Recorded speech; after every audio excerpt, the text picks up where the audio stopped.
Walking is great. I won't take that away from you. If you're 75 or older and you can still do your rounds, go out on the street, feel your body waking up, that's already a huge win. The problem is something else. A lot of people believe that walking alone fixes everything. And after 75, it usually doesn't. Not because walking is bad, but because it always trains the same pattern. It's like using one key for every door in the house. For some, it works. For others, you force it, turn it, insist, and the door won't open. At this age, the body needs more keys. Think with me. What knocks most people down isn't a lack of walking. It's losing stability in 1 second. It's the foot that catches on the rug. It's the step that looks higher. It's turning fast to answer someone. It's standing up from the chair and feeling that the knee doesn't hold like before. Walking helps the heart, helps mood, helps circulation. But it doesn't properly train things that become decisive as the years go by. Balance, strength to stand up and sit down, ankle and hip steadiness, and that quick reaction that prevents a fall. After 75, the body changes how it responds. Movements get a little slower. The smaller muscles, the ones that hold the joints in place, tend to weaken if they aren't called to work. And when those muscles stop waking up, who pays the price is the knees, the hips, the spine, and most of all, confidence. The person starts walking afraid, and when we walk afraid, we stiffen up, shorten the step, hold our breath, and then the risk of tripping increases even more. It's an annoying cycle, but it's a common cycle. The good news is you can break this with simple movements. No machines, no gym, no inventions. I'm going to show you 5 exercises that work like a complete package. They do what walking can't do by itself. Wake up stability. Strengthen the legs the right way, train balance safely, and also help keep the body more resilient for day-to-day life. I'm going to present them from number 5 down to number 1 in order of importance. And I want you to follow calmly because the difference isn't doing it hard. The difference is doing it right and doing it always. Before we start, tell me something in the comments. Where are you watching from? And what is your biggest difficulty today? Balance, knee, stairs, or getting up from the chair? Now yes, let's go to exercise number 5. What seems simple, but changes more than many people imagine. Starting with number 5. And I like to start with it because a lot of people think that after 75, what matters is only legs. But the body doesn't work in isolated parts. If the upper part is weak and unstable, the lower part suffers too. Have you noticed how, when we lose confidence, the first thing we do is look for support with our hands? We touch the furniture, hold the wall, go to the handrail. That happens because arms, shoulders, and trunk help organize the whole body. Exercise number 5 is the wall push-up. Simple, safe, and much more useful than it looks. It trains something that few people associate with falling: body control. When you push the wall, you're not training only your arms. You're training solid shoulders, a more stable wrist, and a more whole trunk. And that improves posture, improves how you hold yourself standing, and even improves how you recover when you take a misstep. Do this. Stand facing a wall, feet hip-width apart. Hands on the wall more or less at chest height. Body straight, like a plank. Then you bring your chest toward the wall slowly and come back slowly. The secret here isn't how many you do, it's how you do it. On the way down, go slower. On the way up, come back with control. If you want an easy rhythm, 2 seconds down, 2 seconds up. If it gets too light, take a small step back and increase the angle a bit. If it gets too heavy, Take a small step forward, and that's it. No drama. The most common mistake is bending at the waist, sticking the butt out, or letting the head go first. Ideally, keep everything aligned. And if your wrists complain, you can do it with your hands a little higher, or even rest your hands on a more comfortable surface, like the edge of a sturdy table. The goal, to start, can be very simple. 2 or 3 sets of 8 to 12 reps, with a short break between them. The kind of exercise you do and think, is that it? And then you realize your body feels different. Now number 4. This one is for the front of the thigh.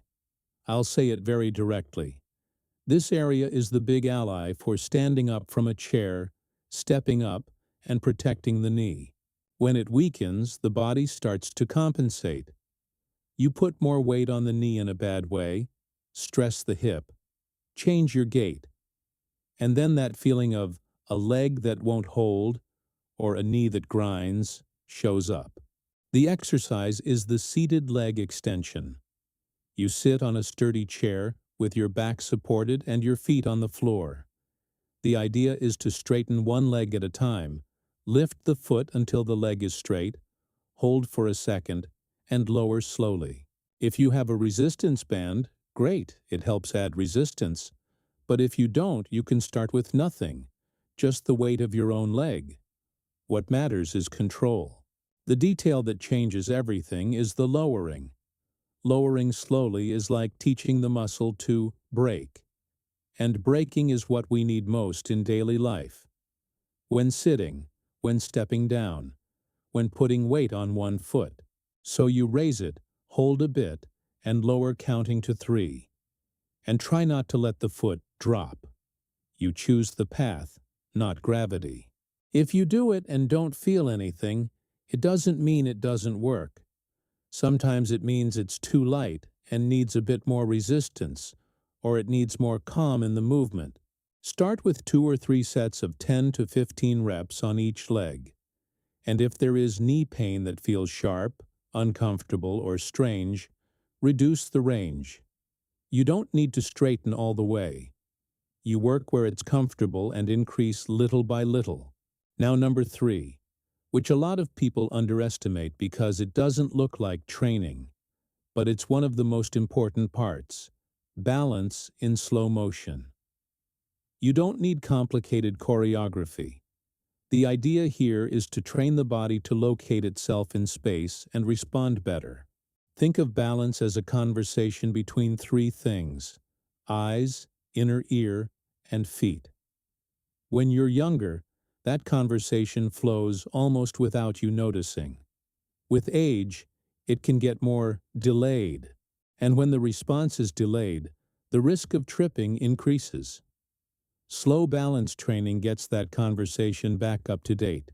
You're going to do a small flow with 3 parts, always close to a support: a counter, a wall, the back of a heavy chair. First, weight shift. Standing, feet shoulder-width apart, knees unlocked. You shift your weight to the right leg slowly, without leaning your trunk, and return to center, then to the left, as if you were distributing the weight carefully. This simple movement already wakes up the ankle, knee, and hip. The second part is a line walk, very slow. You take a step placing the heel of one foot close to the toes of the other, as if there were a line on the floor. It doesn't have to be perfect. It just has to be slow and attentive. If you need to, do it with your hand lightly touching the support. The third part is standing on one foot with support. You lift one foot off the floor a little, just a few centimeters is enough, and hold for 10 to 20 seconds. To make it more interesting, you can move your arms slowly, as if drawing a circle in the air. That forces the body to adjust. And that is great, but always safely, close to the support, no rush, and stopping before you shake too much. The golden rule here is to go slower than you think you need to, because slow forces the body to organize better. And the goal isn't to pass the test. It's to train. 5 minutes of this, 3 times a week, already changes the feeling of steadiness in daily life a lot. Now number 2. This one is for the ankle and for the body to feel a stronger stimulus, but still simple. It's the controlled rise and drop of the heel. And I'll explain it in a very safe way. It's not to slam your foot angrily on the floor. It's to create a firm but comfortable tap, like a decisive tuck. No pain. You stand near a support. Rise onto your toes, hold for a second, and let the heels come down with a controlled drop, a little firmer than a normal lowering. The sensation is a small impact. That does 2 useful things. It strengthens the calf, which helps a lot with balance, and it signals the body that it needs to keep a strong structure, especially in the legs and hips. Start with 10 reps to feel it. If everything is fine, go to 20, 30. Over time, you can get to 50, but you don't need to start there. What matters here is safety and consistency. Do it on a firm, non-slippery floor. And if you have strong pain in your feet, in your heel, or some condition that makes your bones very fragile, the right thing is to talk to a health professional before doing impact, even if small. The goal is to help, not create a problem. And now number 1, the most important, the one that most relates to independence, the supported squat with a hold. I'm not talking about squatting in the middle of the room with no safety. I'm talking about using a solid support, door frame, handrail, counter, and training the movement that shows up most in real life. Sitting down and standing up. Most people don't realize it, but losing this skill is losing freedom. Because everything depends on it. Getting out of bed, getting off the couch, using the bathroom, picking something up from the floor without losing balance. The supported squat gives strength back to the hips and thighs, improves mobility, and builds confidence. You stand facing the support, holding on with both hands. Feet a little wider than hip width, toes slightly turned out. Then you lower as if you were sitting on a low chair, taking the hips back and down. The trunk stays firm, chest open, and you use the support to keep balance. Lower only as far as is comfortable. At first it can be very little, and that's fine. When you reach the lowest point that is safe for you, hold there for 10 to 30 seconds. Breathe. Feel the legs working. Then come up slowly, pushing the floor with your feet, as if you were lifting your whole body together. If you want, instead of holding, you can do small up and downs, very short, like a small back and forth for a few seconds. But only if you're stable and without pain. The most common mistake is letting the knee fall inward or lifting the heel. That's why the support is so important. It lets you adjust and keep the movement cleaner. And here a simple rule applies. Better higher and well done than lower and messy. Over the weeks, you gain range naturally. These 5 exercises form a set. They aren't for becoming an athlete. They're for you to keep being the owner of your body. Walking still stays in, yes, but now as part of the whole, not as the whole. In the next part, I'm going to show you how to fit this into a very simple weekly routine, with a short option for the days when you're low on energy, and with an easy way to progress without getting hurt. Because what changes life isn't doing it perfectly for 3 days. It's doing what's possible for many months. Now let's put this in the real world. Because one thing is understanding the exercises. Another thing is fitting them into the week without turning it into a heavy obligation, without turning it into a project, without depending on heroic motivation. The first idea is simple. Walk, yes. But stop treating walking as if it were the only tool in the box. Think of it as the part that keeps you active, clears your head, improves your breathing, and gives you routine. And think of these 5 movements as the part that gives you a base: steadiness, strength to get up, more body control, and more security so you don't fall. If I had to set up an easy plan, it would be like this. And on 2 or 3 days a week, you do the short balance and heel block. It can be Tuesday and Thursday, or on a day you didn't do the strength block. And you know the best part? This block can be so short that it fits in 5 to 8 minutes. Now I'm going to give you 2 formats: the normal format and the bare minimum of the bare minimum. Wall push-up, 2 or 3 sets of 8 to 12 reps with a short rest. Seated leg extension, 2 or 3 sets of 10 to 15 on each leg, lowering slowly. Supported squat, 3 to 5 reps with a hold at the bottom for 10 to 30 seconds, or 3 reps with small short movements down there for a few seconds. That, done calmly, comes out to about 15 to 25 minutes. It doesn't need to go beyond that. Weight shift, 2 minutes. Slow line walk, 2 minutes. Standing on one foot with support, 1 minute each side, whatever way is possible. Heel raise and controlled drop. Start with 10 to 20 reps. Now, the bare minimum of the bare minimum format is for those days when you wake up with no energy, or with your head full, or just lazy. And here's a secret worth gold. The minimum done regularly is much stronger than the perfect plan you abandon. On that day, you choose only 2 exercises. For example, supported squat and weight shift, or wall push-up and leg extension. You do only 1 set of each. It takes 5 to 8 minutes, and you mark it as done, because the goal is not to break the rhythm. Now, how do you know if you're progressing without putting yourself at risk? With the wall push-up, the simplest progress is to take half a step back. That's it. A little more inclined. If it gets too heavy, you come back. No problem. The body learns with consistency, not with suffering. With the leg extension, progress can be lowering more slowly, holding 1 more second up top, or using a slightly firmer band when the current one gets light. And if you don't have a band, you can progress by increasing control and reducing momentum. Sometimes, just removing the rush changes everything. In balance work, progress is the most elegant of all. You use less support. Instead of holding tight, you touch lightly with your fingertips. Then you try letting go for 2 seconds.